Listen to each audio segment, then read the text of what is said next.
নমস্কার দর্শক বন্ধু, আমি তোমাদের দেখাচ্ছি গণেশের মূর্তি কীরকম হওয়া উচিত এবং বাড়িতে কি মূর্তি গণেশের কীরকম মূর্তি রাখা উচিত।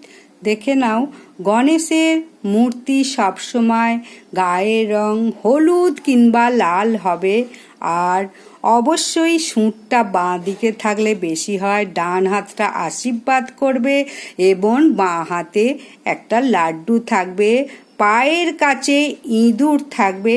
এই রকম গণেশের মূর্তি সব সময় বাড়িতে রাখো। আর গণেশ যেন সবসময় বসে থাকে, দাঁড়ানো গণেশ কখনো বাড়িতে রাখবে না। গণেশের পিঠটা সব সময় বাইরের দিকে রাখবে, ঘরের দিকে গণেশের মুখ রাখবে। যদি ভিডিওটা ভালো লাগে অবশ্যই লাইক, সাবস্ক্রাইব, শেয়ার করে দাও।